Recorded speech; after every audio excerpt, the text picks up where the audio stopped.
بسم اللہ الرحمن الرحیم۔ سورہ بنی اسرائیل کا رکوع نمبر 3 اور 15ویں پارے کا رکوع نمبر 3 چل رہا تھا۔ اس کی تفسیر ہوئی تھی وَكَانَ الشَّيْطَانُ لِرَبِّهِ كَفُورًا، آیت نمبر 27۔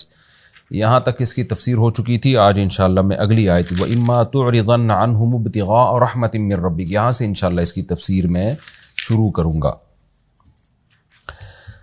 اس رکوع میں اللہ تعالیٰ نے جو لوگ آخرت کے طلبگار ہیں وہ کون کون سی کوششیں کرتے ہیں، ان کوششوں کا بیان چل رہا تھا کہ ان کوششوں میں سب سے پہلے ہے اللہ کی عبادت کی جائے، اللہ کے ساتھ کسی کو شریک نہ کیا جائے۔ دوسری کوشش والدین کا احترام کیا جائے، ان کے ساتھ عمل بھی اچھا اور بات بھی اچھی۔ تیسری کوشش اللہ نے فرمایا کہ رشتہ داروں کو ان کا حق دو، اور عام غریبوں کو بھی اور مسافروں کو بھی، یعنی ان کے ساتھ بھی اچھا سلوک کرو، لیکن تبذیر مت کرو۔ تبذیر کا مطلب بے موقع خرچ مت کرو، بے جا پیسہ مت اڑاؤ۔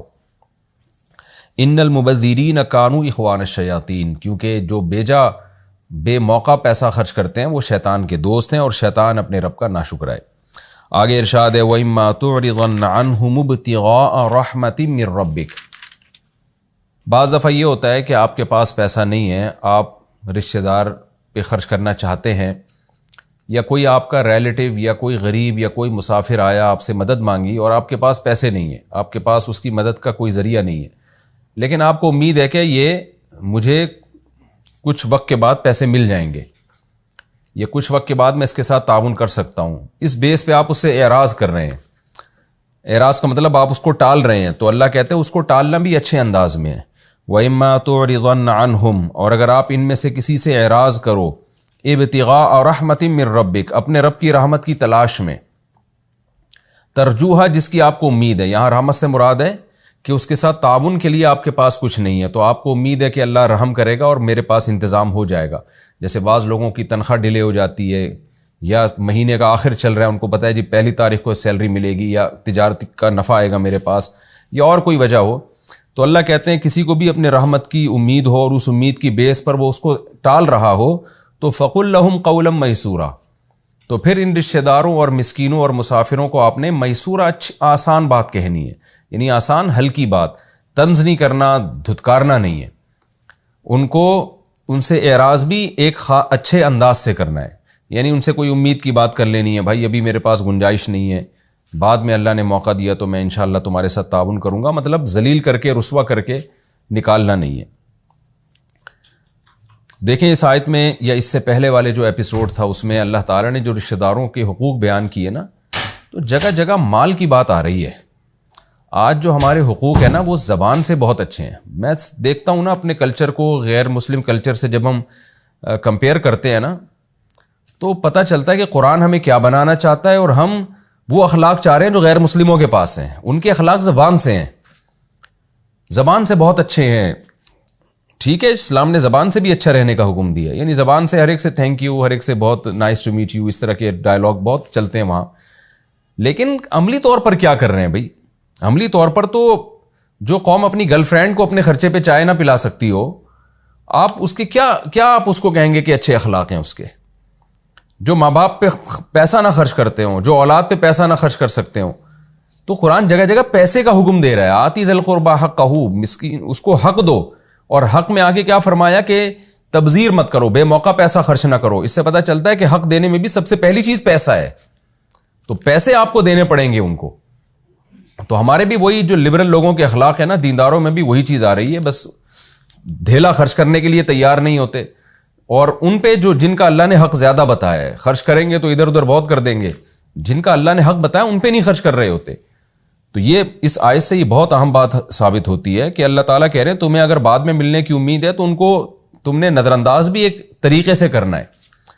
آج ہر آدمی اپنی دولت پہ سانپ بن کے بیٹھ گیا کہ میں کماتا ہوں تو میرا رائٹ ہے، میرا حق ہے۔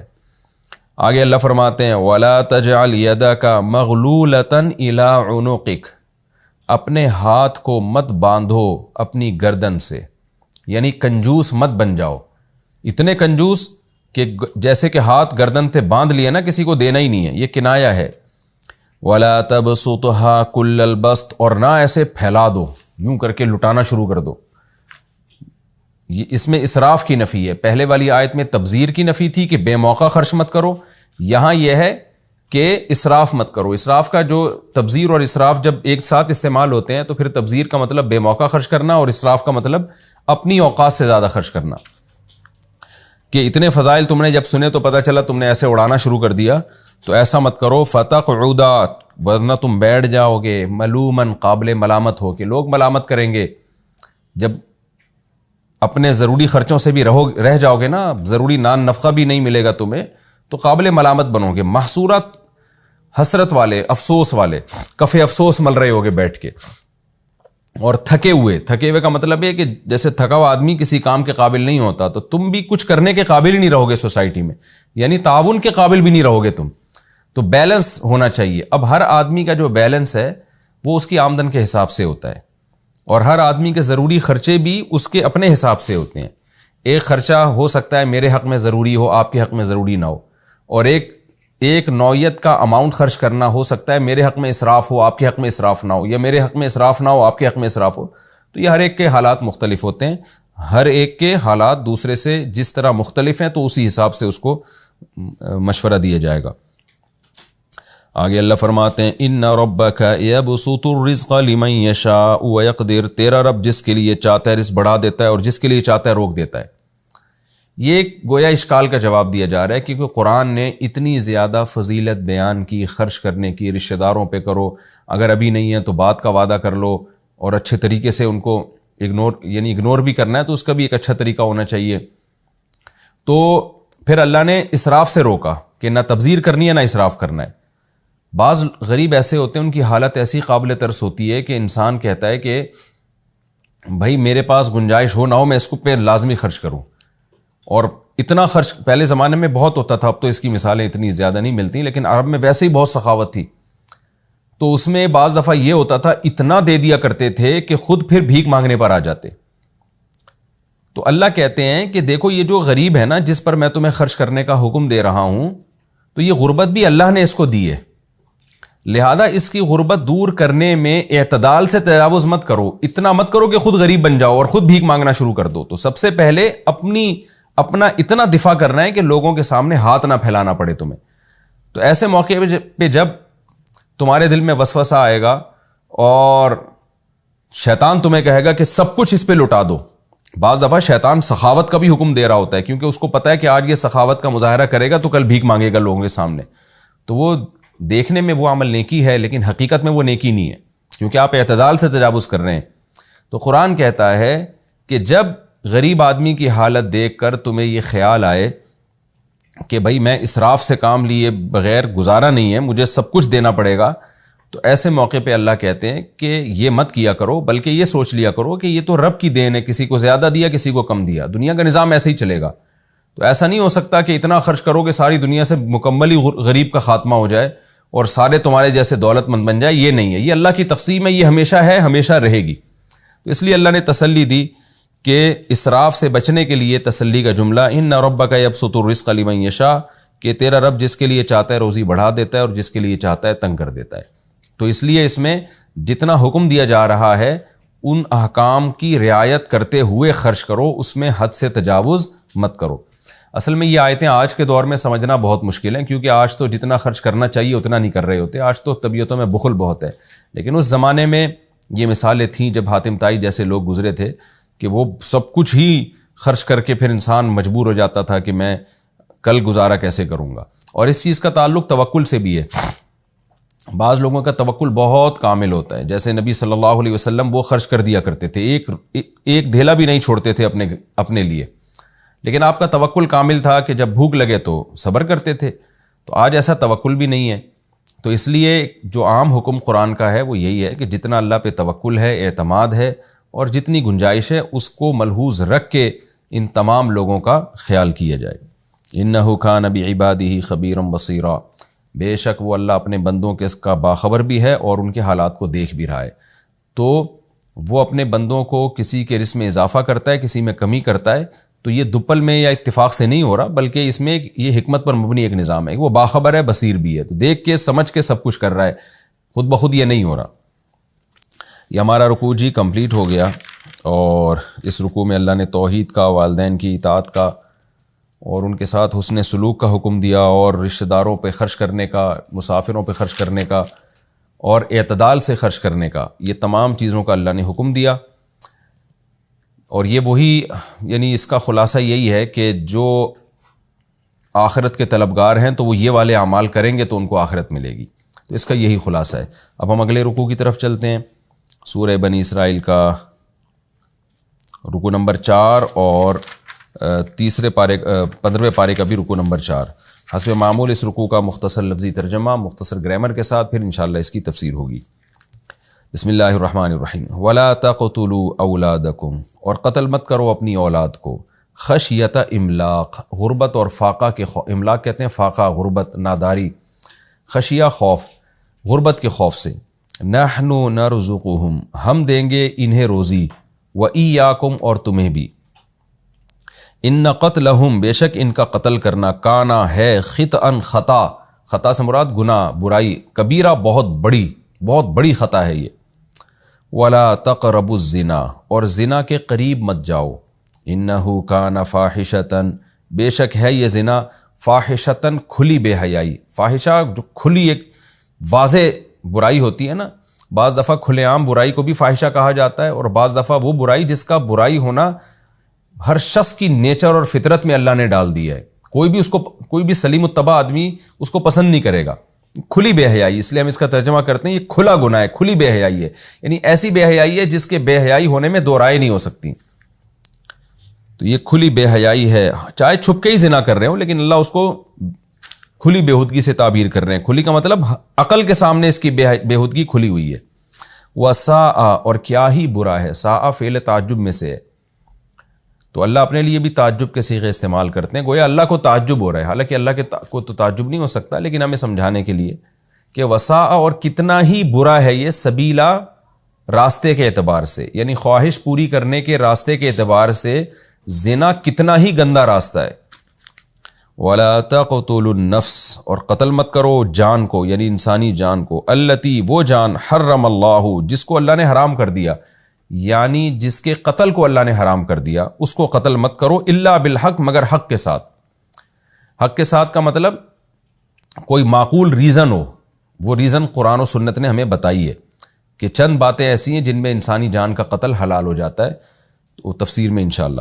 وَمَنْ قُتِلَ مَظْلُومًا، اور وہ شخص جو قتل کر دیا گیا، مظلوماً، مظلوم بن کے، یعنی ناحق جس کا قتل ہو گیا، فقد جعلنا، تو تحقیق بنایا ہے ہم نے، لی ولی ہی، اس کے ولی کے لیے، جو بھی وارثین ہیں ان کو یہاں ولی کہا گیا، اس کے وارثوں کے لیے ہم نے بنایا ہے سلطاناً، ایک سلطان، قوت اور طاقت، ان کے وارثوں کو ہم نے یہ اختیار دیا ہے، رائٹ دیا ہے۔ کیا رائٹ دیا ہے؟ کہ یہ جملہ محذوف ہے، یعنی کیونکہ بعض چیزیں واضح ہوتی ہیں نا تو قرآن پھر ان کا تذکرہ نہیں کرتا صراحتاً، یعنی ہم نے ان کے جو وارثین ہیں، جو بھی متولی ہیں، ان کو سلطان دیے، قدرت دی ہے۔ قدرت کیا دی ہے؟ کہ وہ قاتل کو قتل کر سکتے ہیں، ان کو یہ حق حاصل ہے، تو ہم نے ان کو یہ قدرت دی ہے کہ وہ اس سے قصاص لے سکتے ہیں۔ فلا یسرف فی القتل، لہذا جو ولی ہے وہ قتل میں اسراف نہ کرے، حد سے تجاوز نہ کرے۔ حد سے تجاوز کا مطلب کہ جو شریعت نے باؤنڈری کھینچی ہے اس باؤنڈری پر رہے، تفسیر میں انشاءاللہ ڈیٹیل۔ انہ کان منصورا، بے شک یہ ولی ہے منصور، اس کی اللہ نے مدد کی ہے۔ مدد کا مطلب یہ اللہ کی طرف سے مدد، اللہ کی طرف سے اس کی مدد کی گئی ہے، یعنی اس کو رائٹ ہے قتل کرنے کا، اس کو ہم نے اختیار دیا کہ قاتل کو معاف بھی کر سکتا ہے، چھوڑ بھی سکتا ہے، تو یہ اللہ کی طرف سے اس کو رائٹ دینا، یہ گویا اللہ کی طرف سے اس کی مدد کی گئی ہے، اللہ نے اس کو یہ حق دیا ہے، تو یہ منصور ہے۔ وَلَا تَقْرَبُوا مَالَ الْيَتِيمِ، اور یتیم کے مال کے قریب بھی مت جاؤ، إِلَّا بِالَّتِي هِيَ أَحْسَنُ، مگر اس طریقے سے جو بہت بہتر طریقہ ہو۔ تفسیر میں ڈیٹیل آئے گی، حَتَّى يَبْلُغَ أَشُدَّهُ، یہاں تک کہ وہ اپنی بھرپور جوانی کو، سمجھداری کی عمر کو پہنچ جائے۔ وَأَوْفُوا بِالْعَهْدِ، اور معاہدوں کو پورا کرو۔ إِنَّ الْعَهْدَ كَانَ مَسْئُولًا، بے شک عہد ایک ایسی چیز ہے جو مسئول ہے، جس کے بارے میں سوال کیا جائے گا۔ وَأَوْفُوا الْكَيْلَ، اور کیل پیمانے کو کہتے ہیں نا، ناپ تول میں جو ایک خاص پیمانہ ہوتا ہے، اس پیمانے کو پورا کیا کرو، اس میں ڈنڈی نہ مارا کرو۔ اِذَا كِلْتُمْ، اصل میں تھا کیلتم سمعتم کی طرح، جب تم کیل کرو، جب تم کسی چیز کو ناپو تو پورا ناپا کرو. وزنو، واو کا معنی اور، زینو وزن یزینو، اصل میں تھا یوزینو وزن کرنا، تو یوزینو سے یزینو بنا، پھر توزینو سے تزینو، اور پھر امر بناتے ہوئے حرف مضارع گر جاتا ہے نا، تو زن کا معنی وزن کر، زینو تم سب وزن کرو. وزینو اور وزن کرو، بالقسطاس پیمانے کے ذریعے، المستقیم سیدھے پیمانے کے ذریعے وزن کیا کرو. اس کا مطلب بھی یہی ہے کہ وزن بھی ٹھیک ٹھیک کیا کرو. ذالک خیرون، یہ ناپ تول میں برابری کرنا، پیمانوں میں برابری کرنا یہ بہتر ہے. وَأَحْسَنُ اور زیادہ اچھا ہے، تأویلا انجام کے اعتبار سے. تأویل کہتے ہیں انجام کو. اس کے سوسائٹی پہ یعنی جو نتائج برآمد ہوں گے، ان نتائج کے لحاظ سے بھی یہ عمل بہت اچھا ہے. وَلَا تَقْفُوا، قفا کہتے ہیں گدی کو، تو قفا یقفو کا معنی کسی کے گدی کے پیچھے پیچھے چلنا، یعنی کسی کو فالو کرنا، کسی کے در پہ ہو جانا. تو قرآن کہہ رہا ہے وَلَا تَقْفُوا، اور فالو مت کرو، ما اس چیز کو، لیس لک بہ علم، جس کے صحیح ہونے کی تمہارے پاس کوئی دلیل نہیں ہے. لیس لک بہ کا مطلب بکونہ حقا، جس کی تمہارے پاس کوئی علم نہیں ہے. علم کہتے ہیں جو دلیل کی بیس پر جو نالج حاصل ہوتی ہے. تو جو نالج دلیل کی بیس پر حاصل نہیں ہوئی تو اس نالج کو فالو مت کرو، یعنی اس کے مطابق عمل مت کرو، بلکہ عمل اسی چیز پہ کیا جائے گا جس کے صحیح ہونے کی آپ کے پاس کوئی واضح دلیل ہو. ان السمع، بے شک سماعت، والبصر اور نگاہیں، والفؤاد اور دل، کل اولئک یہ تمام کی تمام چیزیں، کان عنہ مسئولا، ان میں سے ہر ایک چیز کے بارے میں مسئولہ سوال کیا جائے گا آپ سے.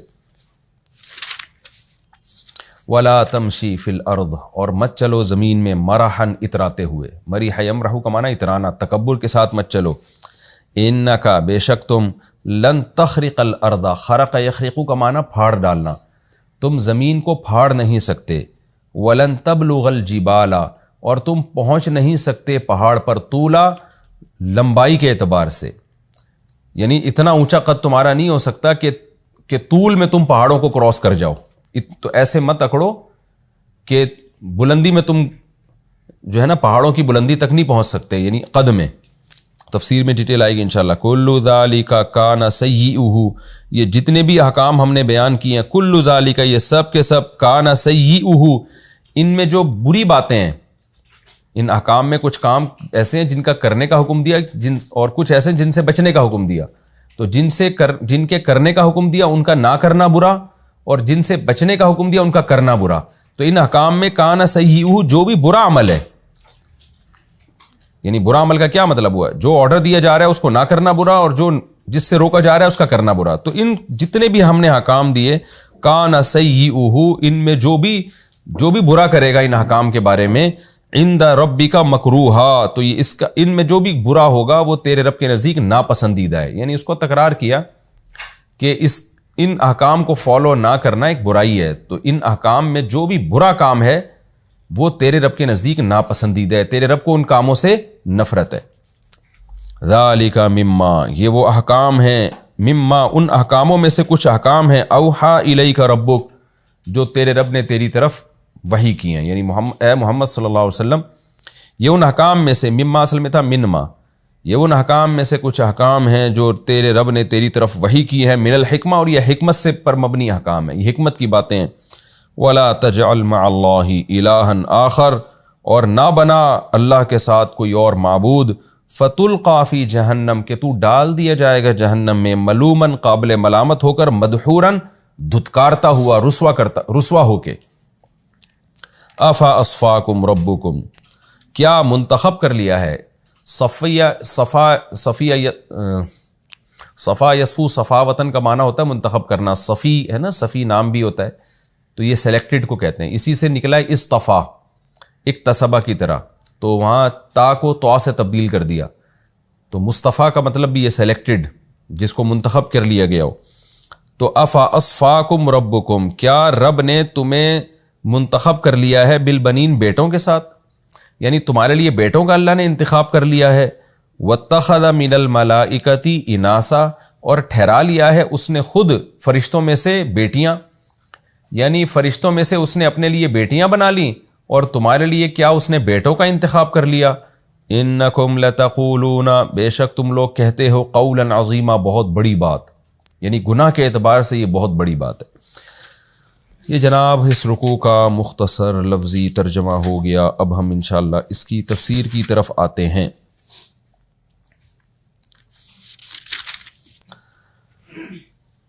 ان آیتوں میں، پچھلے رکوع میں بھی اور اس رکوع میں بھی، جو آخرت کی کوششیں ہیں وہ بیان ہو رہی ہیں۔ اللہ نے اپنے حقوق بیان کیے، اپنی توحید، والدین، رشتہ دار، یہ تمام حکام بیان کیے۔ اب اللہ تعالیٰ اور مزید دیگر انسانوں کے حقوق اور سوسائٹی کے حقوق بیان کر رہے ہیں کہ معاشرت کے کیا حقوق ہیں، اور خاص طور پر عرب میں جو اولاد کے ساتھ ناانصافی ہوتی تھی وہ یہ کہ بیٹیوں کو قتل کر دیا جاتا تھا، تو اسپیشلی اس حکم کو اللہ بیان کر رہے ہیں کہ وَلَا تَقْتُلُوا أَوْلَادَكُمْ خَشْيَةَ إِمْلَاقٍ، اپنی اولاد کو غربت کے خوف سے قتل مت کرو۔ بعض رات اس طرف گئے یا مطلق اولاد مراد ہے، بیٹے ہوں یا بیٹیاں، لیکن ہم جو ہسٹری دیکھتے ہیں اور جو قرآن و سنت میں دوسری جگہ دیکھتے ہیں وہ یہی کہ وہ بیٹیوں ہی کو قتل کیا کرتے تھے۔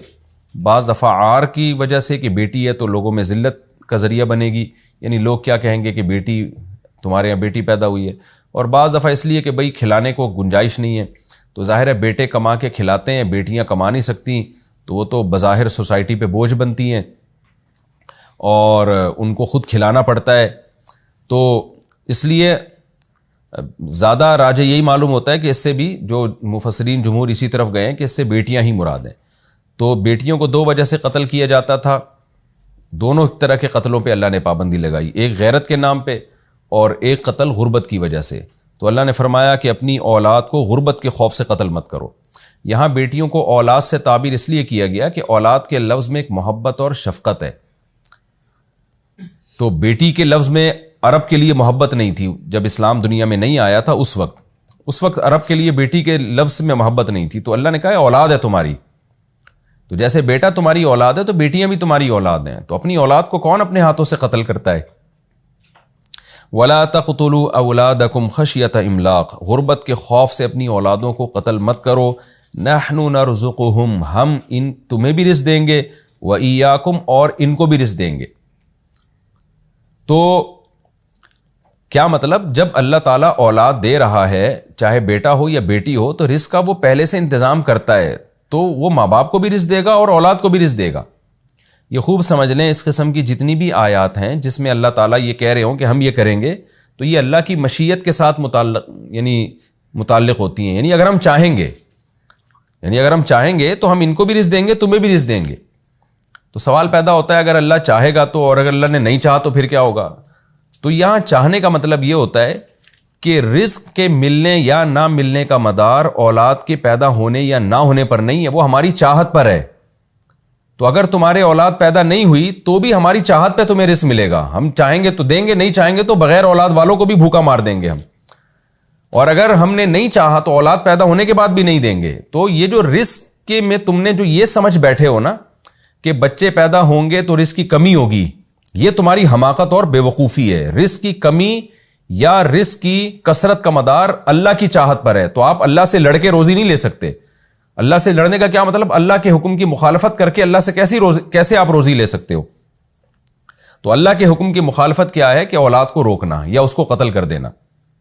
تو ان آیت کی روشنی میں تمام مفسرین کا اتفاق ہے کہ جیسے بچے کو قتل کرنا حرام ہے پیدا ہونے کے بعد، اسی طرح حمل کو غربت کے خوف سے روکنا بھی حرام ہے، کیونکہ اللہ نے یہ کہہ دیا ہے کہ یہ ہمارا کام ہے رزق دینا یا رزق نہ دینا، یبسط الرزق لمن یشاء ویقدر۔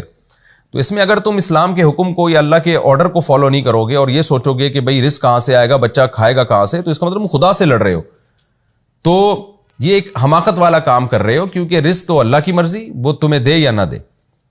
تو اس لیے اللہ تعالیٰ نے عنوان استعمال کیا۔ ہاں سوال پیدا ہوتا ہے پھر اللہ یوں کہہ دیتا نا کہ میں چاہوں گا تو رزق دوں گا، اس میں چاہنے کا ذکر کیوں نہیں ہے؟ وہ چاہنے کا ذکر اس لیے نہیں ہے کہ تاکہ امید غالب ہو۔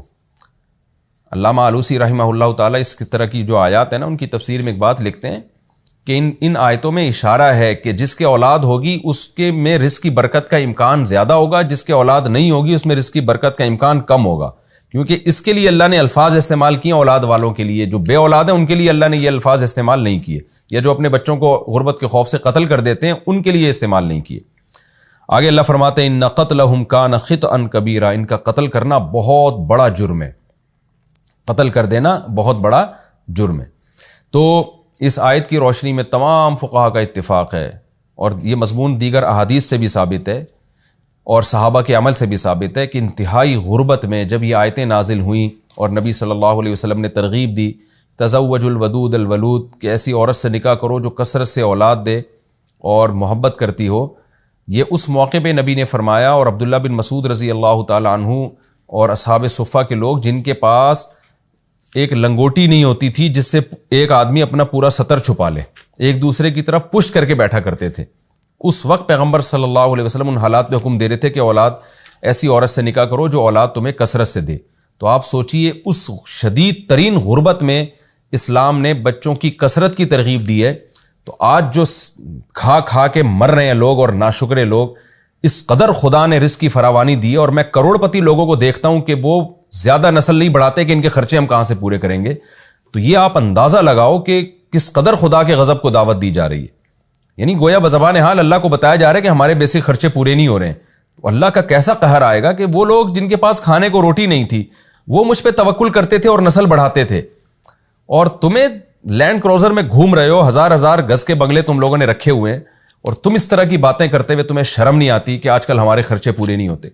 جتنے بڑے مالدار کے گھر میں میں گیا ہوں نا، گروتھ ریشو ان کا اتنا ہی کم ہوگا، جتنا بڑا گھر ہوگا بچے اتنے ہی کم، اور غربا اور مساکین کے ہاں میں نے دیکھا ان کے ہاں نسل زیادہ ہوتی ہے، اولاد زیادہ ہوتی ہے۔ تو یہ خوشنما نعرے جو فیملی پلاننگ والوں نے لگائے ہیں اور آج ہمارے دینداروں میں بھی رائج ہو گئے ہیں، یہ بدبودار نعرے ہیں، یہ سیکولر قوتوں کے نعرے ہیں، یہ ملحدوں کے نعرے ہیں، یہ ان لوگوں کے نعرے ہیں جنہوں نے خدا کو اپنی ڈکشنری سے نکال دیا ہے، یہ ان کی کیلکولیشن ہے، اس کو اٹھا کے دیوار پہ مار دیں۔ تو آپ کی اولاد ہو یا نہ ہو یہ اتنا بڑا مسئلہ نہیں ہے، لیکن آپ اس نظریے سے اگر متاثر ہیں اور آپ اس کانسیپٹ سے اگر متاثر ہیں تو یہ قیامت کے دن یہ آپ کے گلے پڑ سکتی ہے۔ یہ چیز اسلام میں عقیدے کی اہمیت عمل سے زیادہ ہے، تو یہ کانسیپٹ آپ کو کلیئر کرنا پڑے گا۔ واضح آیتیں نحن نرزقہم وایاکم، ہم ان کو بھی رزق دیں گے اور تمہیں بھی رزق دیں گے۔ کوئی یہ کہہ سکتا ہے کہ جی وہ تو پیدا ہونے کے بعد قتل ہے نا، تو وہ تو واقعی ظلم ہے۔ تو بھائی اگر عقل سے دیکھیں تو بظاہر وہ بھی ظلم نہیں ہے۔ ایک آدمی کو پتہ ہے کہ میرا بچہ پیدا ہوا، میرے پاس اپنے کھانے کو روٹی نہیں ہے، یہ بھی بھوکا ننگا گھومے گا اور سوسائٹی پہ بوجھ بنے گا، تو ایک سیکنڈ میں اس کو مار دیتا ہے۔ تو عقل کے آپ اگر موشگافیوں میں جائیں تو اس پہ بھی ڈیبیٹ ہو سکتی ہے۔ جیسے میں نے بہت سے مالداروں سے سنا ہے کہ غریب کو تو مر جانا چاہیے، اس دور میں رہنا ہی، زندہ رہنے کا حق ہی نہیں ہے، کیونکہ اس کی بیچارے کی کوئی زندگی نہیں ہوتی۔ تو یہ فضول قسم کی باتیں ہم نے بہت سنی ہیں، بہت یہ لوگوں سے اس طرح کی باتیں کہ غربت تو پھر خودکشیاں بھی کر رہے ہوتے ہیں جب ان کے سے پیسہ چھن جاتا ہے، تو چونکہ ان کی نظر میں غریب کی کوئی زندگی نہیں ہے۔ تو آج ساری دنیا دولت، قوت، پیسہ اور ان چیزوں کو فوکس کر رہی ہے، اللہ تعالیٰ توکل کو فوکس کرتے ہیں، اللہ تعالیٰ توکل کی ترغیب دیتے ہیں کہ دینا ہوگا اللہ اسی طرح تمہیں دے دے گا، نہیں دینا ہوگا تو ایک بچہ بھی تمہارا نہیں ہوگا اور تم سے رزق چھین لے گا۔ تو اس میں اللہ پہ اعتماد اور اللہ پہ توکل کرو، تو ہم تمہیں بھی رزق دیں گے اور ان کو بھی رزق دیں گے۔ ان قتلہم کان خطئا کبیرا، ان کا قتل بہت بڑا جرم ہے۔ اور علامہ ابن کثیر رحمہ اللہ اسی آیت کے تحت لکھتے ہیں کہ عورت کا ماں کے پیٹ میں حمل ضائع کرنا یہ بھی اس جرم میں داخل ہے، وہ بھی قتل نفس میں آئے گا، خاص طور پہ جب بچے میں جان پڑ جائے۔ 4 مہینے کے بعد تو بچے کا حمل ضائع کرنا بالکل انسانی جان کے قتل کرنے ہی کے مترادف ہے، آج یہ کام بھی ہو رہا ہوتا ہے۔ اور 4 مہینے سے پہلے حمل ضائع کرنا یہ صرف اس صورت میں جائز ہے کہ جب عورت کی صحت خراب ہو، ڈاکٹر اسے کہہ دے کہ آپ کے بچہ پیدا ہوا تو آپ کی موت واقع ہو سکتی ہے یا کچھ شدید ترین نقصان ہو سکتا ہے، بعض دفعہ عورت میں کوئی بیماری ہوتی ہے، تو اس کے بغیر اس کے لیے 4 مہینے سے پہلے حمل کرنا جائز نہیں، حمل گرانا جائز نہیں۔ یہ جو آج کل کہتے ہیں نا بھائی اتنے بچے ہو گئے تو خرچے ان کے پورے نہیں ہو رہے، ایک اور حمل ٹھہر گیا، تو ٹھہر گیا تو ٹھہر گیا، آپ اس کو گرا نہیں سکتے۔ باقی حمل روکنا کن صورتوں میں جائز ہے؟ ایک ہے ٹھہر جانا، ایک ہے روکنا۔ تو ٹھہرنے کے حکام تو میں نے بتا دیے، ٹھہرنے کے بعد کیا روکنا جو ہے وہ بھی اس نیت سے کہ میں کھلاؤں گا کہاں سے، تو اس نیت سے روکنا بھی حرام ہے، یہ خوب سمجھ لیں۔ غربت کے خوف سے یا مہنگائی کے ڈر سے حمل روکنا بھی حرام ہے۔ باقی کوئی معقول وجہ ہو، جیسے سفر پہ جانا ہے، کسی نے اپنی زوجہ کے ساتھ سفر پہ جانا ہے، اس کو پتہ ہے اگر حمل ٹھہر گیا تو سفر میں بہت مشکلات ہوں گی، تو یہ کچھ ایسی کوئی معقول اگر ریزن موجود ہو یا اس جیسی ملتی جلتی کوئی ریزن ہو تو پھر حمل روکنے کی شریعت میں گنجائش ہے۔ لیکن ترغیب بہرحال یہی ہے تزوج الودود الولود کہ ایسی عورت سے نکاح کرو جو تمہیں اولاد کثرت سے دے۔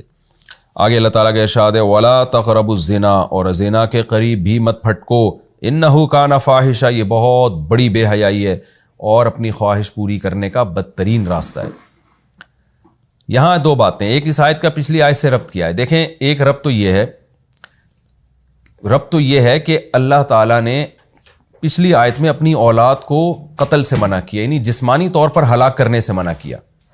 دوسری آیت میں زنا سے منع کیا جا رہا ہے کیونکہ زنا بھی ولد الزنا بچوں کی کثرت کا ذریعہ بنتا ہے جو بغیر باپ کے پیدا ہوتے ہیں۔ تو معنوی طور پر وہ بچہ بھی مر گیا جو پیدا ہوا اور اس کا باپ نہیں ہے۔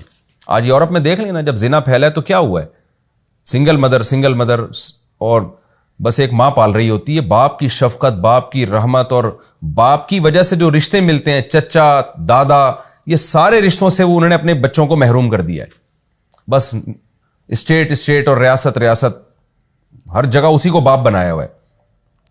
تو باپ ایک ایسی زبردست نعمت ہے اللہ کی طرف سے، تبھی تو اسلام میں جس بچہ کا باپ مر جائے اس کو یتیم کہا جاتا ہے، اس کے لیے الگ سے احکام ہے، اسلام اس کو بہت بڑا نقصان مانتا ہے۔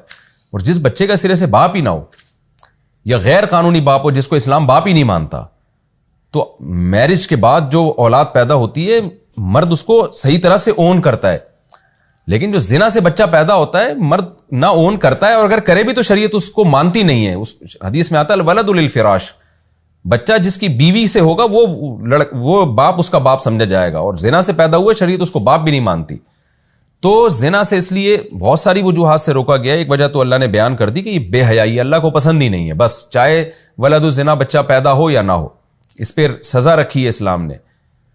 اور ایک وجہ یہ بھی ہے کہ قتل نفس کی ایک صورت یہ بھی ہے کہ آپ سوسائٹی میں ایسے لوگوں کو پیدا کر رہے ہیں، ایسے انسانوں کو پیدا کر رہے ہیں جن کو باپ کی شفقت ہی نہیں مل رہی، جو یورپ میں اور امریکہ میں آپ دیکھ لیں کہ جو حشر ہو چکا ہے وہاں پر سوسائٹی کا، تو یہ بھی مانوی طور پر مرے ہوئے بچے ہی ہیں، تو یہ بھی قتل نفسی کے مترادف ہے۔ اس لیے اللہ نے اس کے بعد زنا کا تذکرہ کیا، فرمایا وَسَاءَ سَبِيلًا، اور یہاں بتایا کیا گیا کہ زنا کے قریب بھی مت جاؤ۔ کیا مطلب؟ وہ اسباب بھی اختیار مت کرو جو زنا کا ذریعہ بنتے ہیں۔ اللہ تعالیٰ مرد کی نفسیات سے واقف ہیں، عورت کی نفسیات سے واقف ہیں۔ اچانک زنا نہیں ہو جاتا، پہلے تانے بانے ملتے ہیں، موبائل پہ رابطے ہوتے ہیں، میسج بازیاں ہوتی ہیں۔ میرے پاس جو کیسز آتے ہیں کبھی کبھار خون کے آنسو رونے کا دل کرتا ہے کہ شوہر ایک مقصد کسی کو اپنی بیویوں سے بدگمان کرنا نہیں ہے، لیکن میں بتا رہا ہوں کہ جو کام ناممکنات میں سے ہوتا ہے اگر آپ زنا کے اسباب سے نہ بچیں تو وہ کام ممکن ہو جاتا ہے۔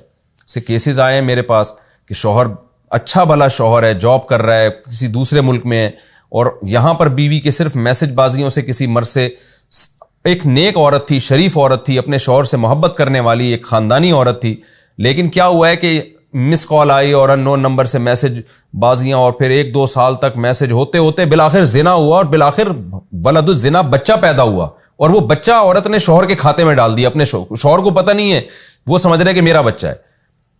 تو میرا مقصد برائی کو ہائی لائٹ کرنا نہیں ہے، میں مانتا ہوں کہ ہماری سوسائٹی میں ایسے واقعات کم ہوتے ہیں، لیکن آپ دیکھیں نا کہ یہ ہوتے کیوں ہیں۔ وہ میاں تو سمجھ رہا ہے کہ میری بیوی وفادار ہے اور پیچھے یہ حرکتیں ہو رہی ہیں، اور وہ مرد کے یعنی جو ہے نا حرام مزے لگے ہوئے ہیں اس کے۔ یہ کیا ہے؟ ولا تقربوا الزنا، ان لوگوں نے، یہ جو عزت دار لوگ ہیں فوراً زنا میں مبتلا نہیں ہوتے، اس سے پہلے انہوں نے زنا سے بچنے کے اسباب اختیار نہیں کیے ہوتے، براڈ مائنڈڈ بنے ہوئے ہوتے ہیں کہ جی یہ بات کر رہے ہیں نا، ہماری نیت صاف ہے، ہمارا دل صاف ہے، وہ تانے بانے ہوتے ہوتے وہ کام کرواتے ہیں، کیونکہ جب بار بار زنا ہوا تو پھر حمل ٹھہر گیا، اور عورت کو پتہ ہی نہیں چلا کہ جی حمل ٹھہر گیا ہے، اور وہ ایسی کنڈیشن میں جا کے پتہ چلا کہ اب اس کو گرانا بھی ممکن نہیں ہے۔ تو یہ ہماری سوسائٹی میں کیوں ہو رہا ہے؟ اس لیے کہ ہم قرآن کی ان آیات پر عمل نہیں کر رہے۔ اللہ نے کہا زنا کرنا تو دور کی بات، تمہیں وہ اسباب اختیار نہیں کرنے، تبھی اسلام نے عورت کو پردے کا حکم دیا، مرد کو نظر جھکانے کا حکم دیا، نامحرم عورتوں سے فری ہونے کی اجازت نہیں دی، عورتوں کے لیے جاب کرنے کو ناپسندیدہ سمجھا گیا، مجبوری میں جاب کرے، ورنہ عورت کے لیے قرنا فی بیوتکن، گھروں میں قرار پکڑو۔ ہم اس سوسائٹی سے یہ ساری چیزیں لے رہے ہیں جن کا خاندانی نظام ہی تباہ ہو گیا ہے۔ وہ جو عورت کو حقوق دے رہے ہیں، ہم بھی انہی حقوق کی باتیں کر رہے ہیں۔ وہ کہہ رہے ہیں عورتوں کو گھروں سے نکالو، گھر میں رہنا حق تلفی ہے، تو ہم نے بھی وہیں سے لے لیا۔ یہ نہیں دیکھ رہے کہ ان کے نظام، اس کا نتیجہ کیا نکلا ہے۔ کچھ ترقی تو ہو گئی، لیکن اس ترقی کا کیا کرنا ہے جس میں انسان انسانیت کے لبادے سے باہر نکل جائے اور حیوانیت پہ اتر جائے. ہومو سیکچولیٹی آپ دیکھو نا کیسی پھیل گئی ہے وہاں پہ. گلیاں بنی ہوئی ہیں, نائٹ کلب بنے ہوئے ہیں جو صرف لڑکوں کے لیے ہیں, جس میں صرف لڑکے جاتے ہیں اور ساری دنیا دیکھ رہی ہوتی ہے کہ لڑکوں کا اجتماع ہو رہا ہے اور سارے ایک دوسرے کے ساتھ ایک جو ہے حرام اور ناجائز تعلق قائم کرنے والے. ایسا نفرت والا عمل کہ دیکھ کے انسان کو الٹی آنا شروع ہو جائے. تو کیا آپ بھی یہ چاہتے ہو کہ آپ کی سوسائٹی ایسی ہو؟ تو اس لیے اسلام نے پردے کے حکام دیے. بھابھی کو حکم ہے کہ دیور سے پردہ کرے, سالی کو حکم ہے کہ بہنوئی سے پردہ کرے, اور عورت کو حکم ہے اپنے خالو سے پردہ کرے اور اپنے پھپھا سے پردہ کرے. ایک محرم نامحرم کا ایک پورا نظام جو اسلام نے بنایا ہے وہ صرف اس لیے کہ زنا تو دور کی بات, زنا تک پہنچنے کے تمام راستے بند ہو جائیں.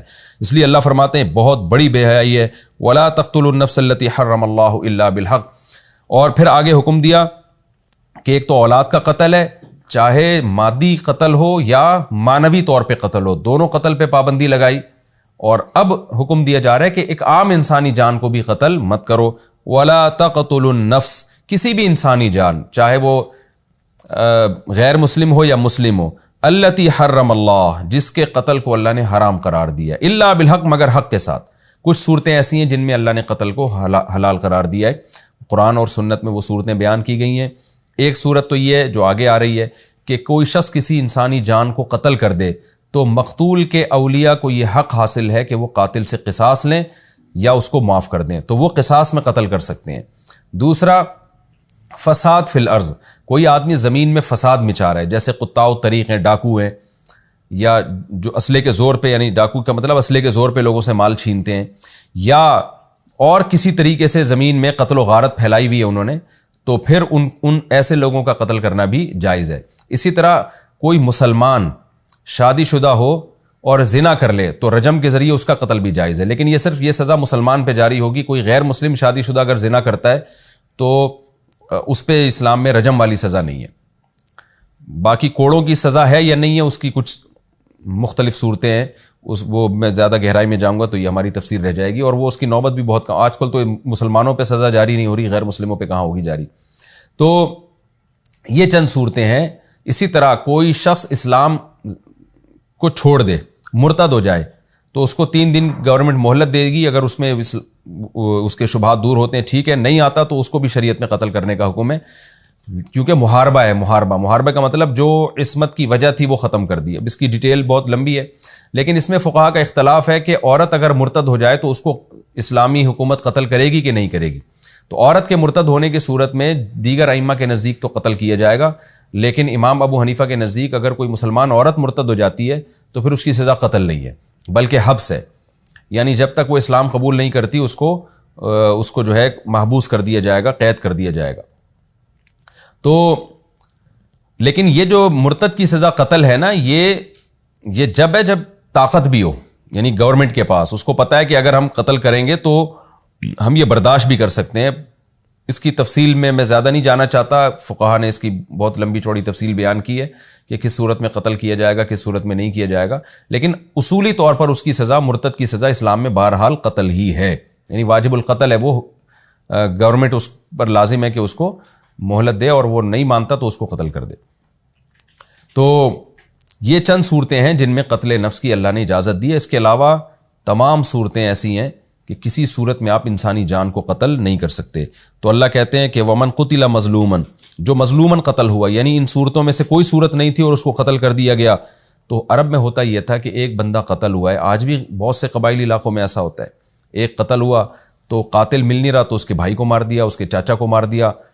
یہ ایک نفرتوں کا ایک پورا ایک بیج جو ہے نا وہ پھر پھیلتا چلا جاتا ہے. تو اللہ کہتے ہیں ایسا مت کرو. فقط جعلنا لولیہ سلطانا, ہم نے جو مقتول کے اولیاء ہیں, ولی ہے, ولی کا مطلب قریب ترین جو وارث ہوگا, تو اس کو ہم نے سلطان دے دی ہے, قدرت دے دی ہے, یعنی اس کو ہم نے یہ حق دے دیا کہ وہ قتل کر دے قاتل کو. لہذا جب ہم نے اس کو انہ کان منصورا, جب ہماری طرف سے اس کی مدد ہے, مدد یہی ہے کہ اللہ نے اس کو رائٹ دے دیا ہے, جب ہم اس کے ساتھ ہیں تو فلا یسرف فی القتل, پھر وہ قتل میں اعتدال سے تجاوز نہ کرے. اعتدال کیا ہے؟ قاتل کے علاوہ لوگوں کو مارنا شروع کر دیا, یا قاتل کو ٹارچر کر رہا ہے. جب اللہ نے اجازت دے دی قتل کرو تو آپ اس کو ٹارچر کیوں کر رہے ہو, یا بھیانک طریقے سے قتل کر رہا ہے. بعض دفعہ قاتل کو کڑھائی میں ڈال دیا, یا ٹریکٹر سے اس اوپر چلا دیا اس کے اوپر, یا اس کے قتل کر دیے تو یہ سب چیزیں حرام ہیں. حدیث میں آتا ہے لا قواد الا بالسیف، صرف تلوار کے ذریعے آپ اس کی گردن اڑا سکتے ہیں.